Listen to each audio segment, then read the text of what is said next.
Nous vivons une époque, saints de Dieu, Église bien-aimée, famille chérie en Christ, l'une des plus dangereuses de toute l'histoire du christianisme. La Bible l'a prophétisé.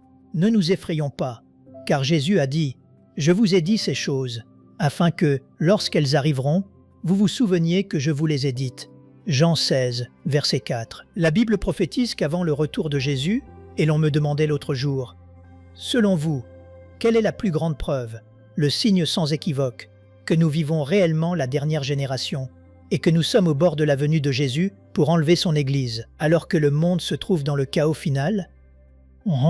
Je leur ai immédiatement répondu par Daniel chapitre 12, verset 4. Il y a 2600 ans, l'ange Gabriel est apparu au prophète Daniel, dans le livre de Daniel bien sûr, et lui a donné cette prophétie au chapitre 12, verset 4. « Toi, Daniel, tiens caché ces paroles, et scelle le livre jusqu'au temps de la fin.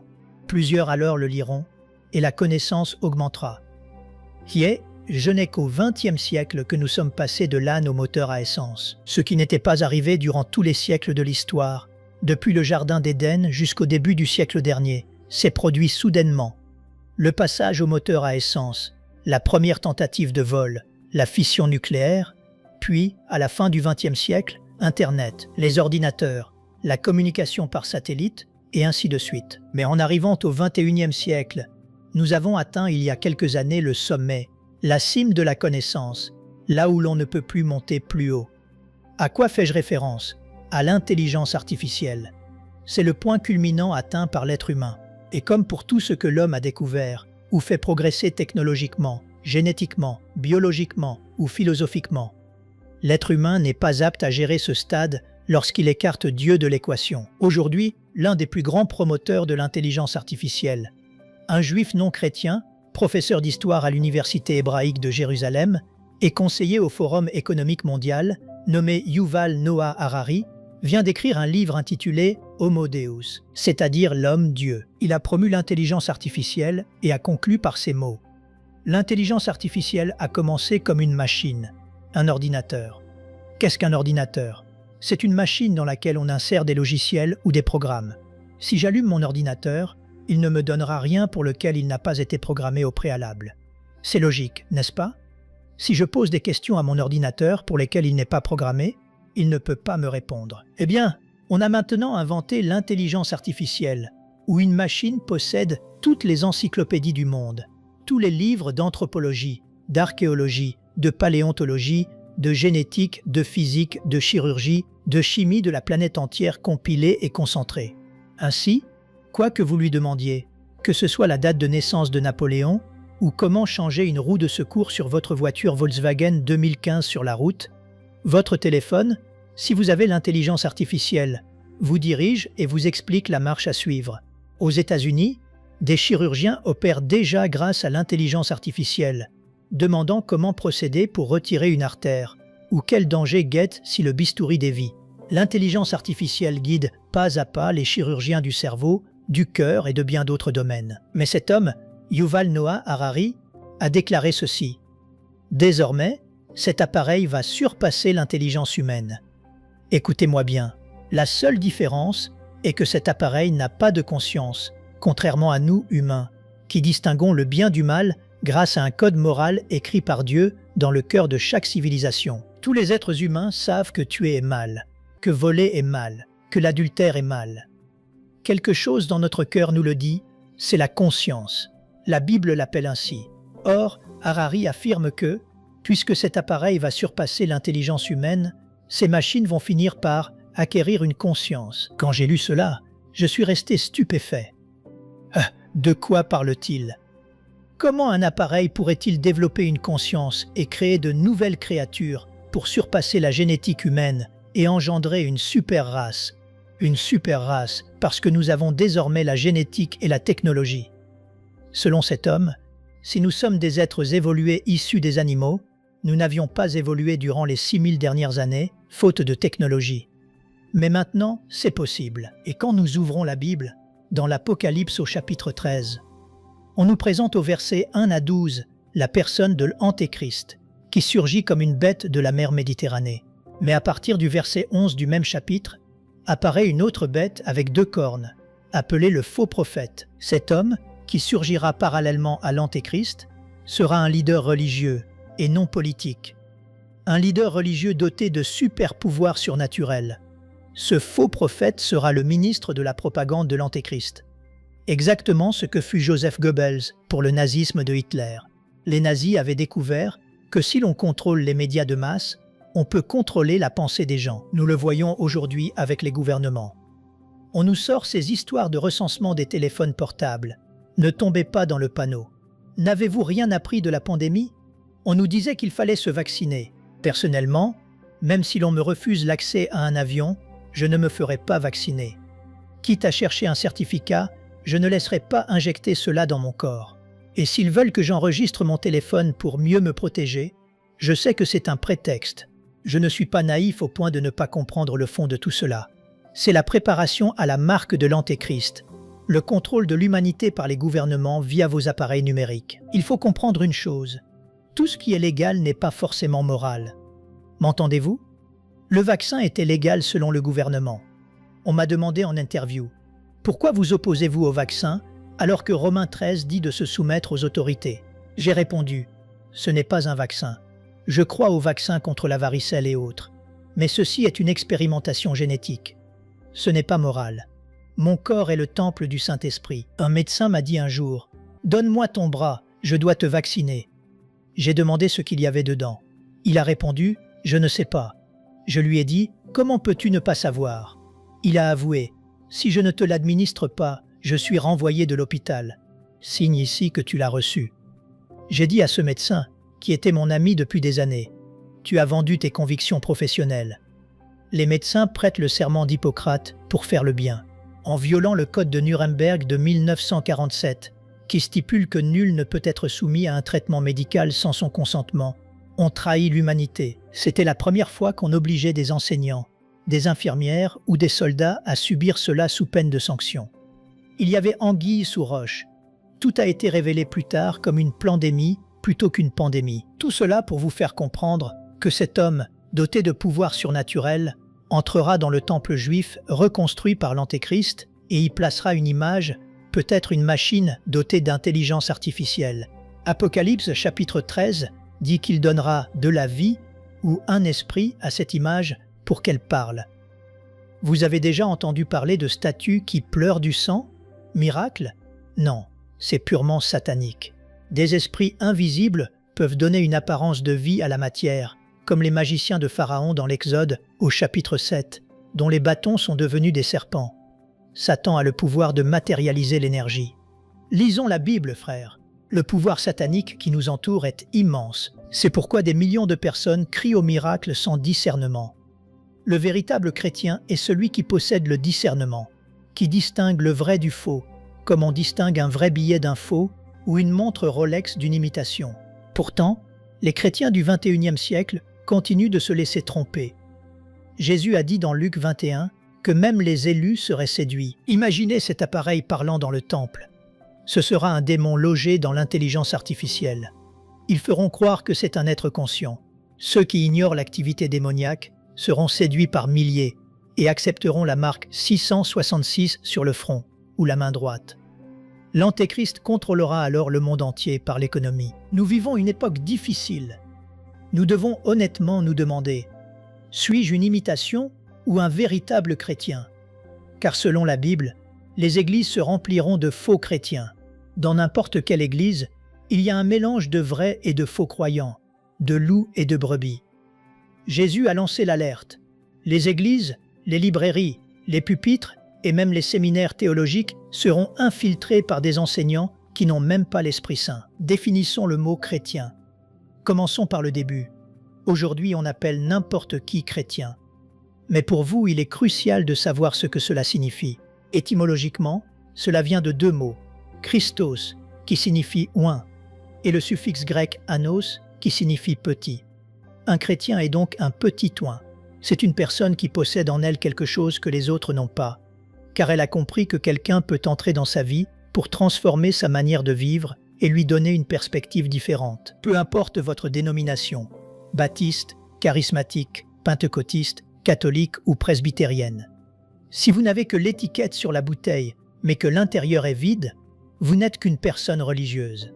Vous croyez qu'aller à l'église fait de vous un chrétien, mais c'est une erreur. Deuxième point capital. Le christianisme n'est pas une religion.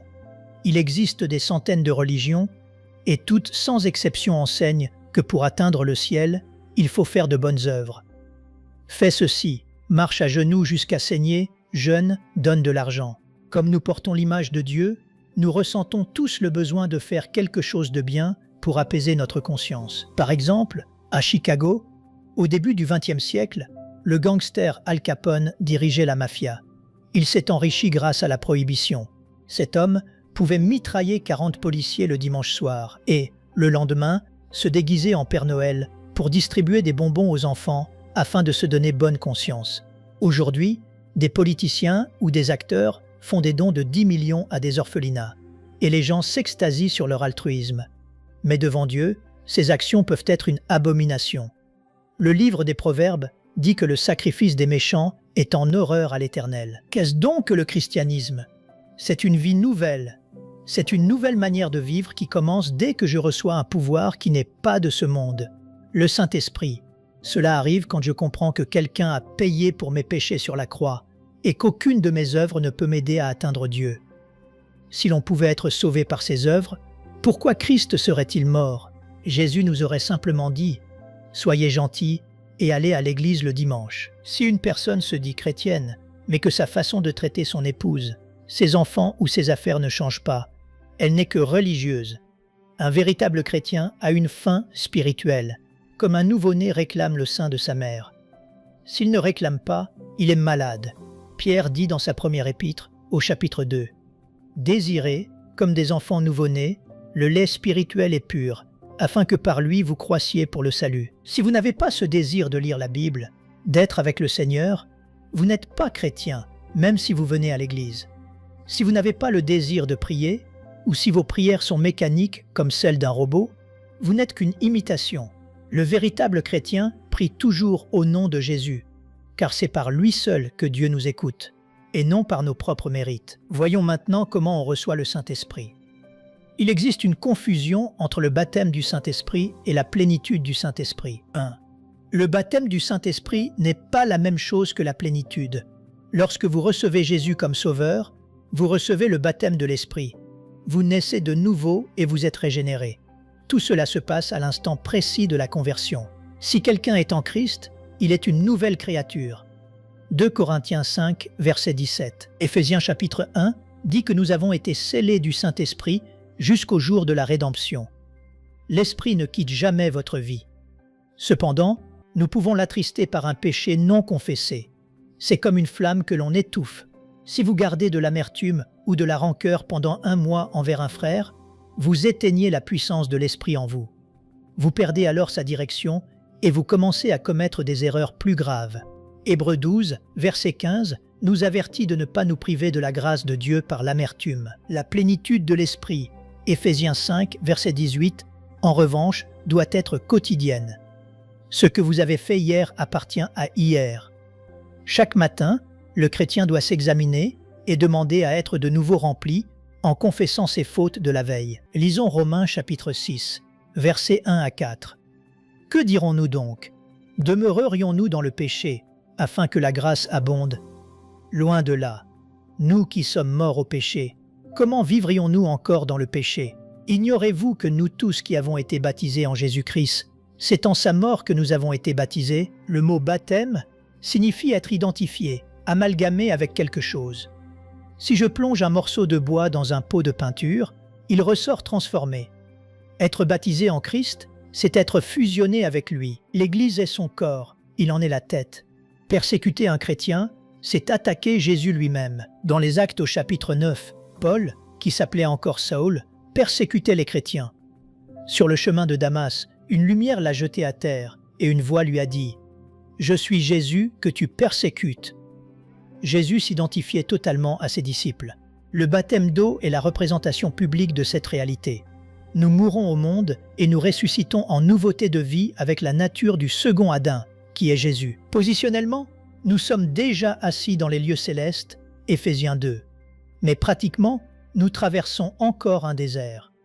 Dans le désert, le peuple d'Israël était guidé par une nuée. Cette nuée, c'était Christ, 1 Corinthiens 10. Elle leur donnait de l'ombre le jour et de la lumière la nuit. Dieu a pourvu à tout de manière surnaturelle, la manne et l'eau. Il fera de même pour vous. Pourquoi vous inquiétez du manger ou du vêtement? Regardez les oiseaux du ciel, Matthieu 6. Cherchez d'abord le royaume de Dieu. Le verset 4 de Romains 6 dit « Nous avons donc été ensevelis avec lui par le baptême en sa mort, afin que nous aussi nous marchions en nouveauté de vie. Avant d'être chrétien, j'étais un homme perdu, buveur et violent. J'étais athée, communiste. Je portais une arme dès l'âge de 15 ans et j'avais tenté de mettre fin à mes jours. Quand je me suis converti, ma famille ne m'a pas cru au début. Ils pensaient que je préparais un mauvais coup. Mes anciens amis m'ont tourné le dos. Mais après 1 an, voyant que j'avais abandonné l'alcool, la violence et les grossièretés, ils ont dû admettre que Jésus était réel dans ma vie. Si votre famille ne voit pas de changement, votre christianisme n'est qu'une religion. Le véritable christianisme transforme votre vision de l'argent, des femmes, du sexe et du travail. On recherche la pureté et on a soif de la parole de Dieu. Je termine avec ce verset de 2 Corinthiens chapitre 13, verset 5. Examinez-vous vous-même pour savoir si vous êtes dans la foi. Éprouvez-vous vous-même. Ne reconnaissez-vous pas que Jésus-Christ est en vous, à moins peut-être que vous ne soyez réprouvés. Je me sens poussé par Dieu à partager cette série. Nous sommes à la fin. Il faut secouer l'Église. Beaucoup resteront ici lors de l'enlèvement parce qu'ils ne sont que des imitations. Examinez-vous, soyez honnête, demandez à votre conjoint. Vois-tu un changement en moi? Le monde a besoin de preuves. Et la plus grande preuve est une vie transformée. Nous aimerions vous donner l'opportunité de faire de Jésus le Seigneur de votre vie. Voulez-vous bien prier avec moi? Dites Seigneur Jésus, je me repens de mes péchés. Viens dans mon cœur. Je fais de toi mon Seigneur et Sauveur. Et merci Seigneur pour le baptême du Saint-Esprit en moi. Dans le nom de Jésus. Par cette simple prière, nous croyons que le Saint-Esprit vous conduit sur le chemin de la nouvelle naissance. Allez dans une bonne église dont le fondement est la parole de Dieu, passez par les eaux du baptême et donnez à Dieu la première place. Nous espérons de tout cœur que ce message vous encouragera. Si vous connaissez quelqu'un qui puisse être encouragé, s'il vous plaît, envoyez-le lui pour nous aider à atteindre plus de gens et à propager l'Évangile. Édifions le corps de Christ ensemble. Appuyez sur la cloche des notifications et merci infiniment de nous soutenir en vous abonnant à notre chaîne. N'hésitez pas à laisser vos requêtes de prière dans la section des commentaires. Sachez que même si vous ne voyez pas de réponse à votre requête, que ce soit sur YouTube, email, Facebook ou sur Messenger, nous avons prié pour vous. Nous invitons humblement le corps de Christ à soutenir chaque requête en écrivant une prière dans la section commentaires. Tenez-vous ferme dans la foi avec nous pendant que nous prions. Que la grâce et la paix du Seigneur Jésus-Christ soient avec vous tous et qu'il vous bénisse merveilleusement.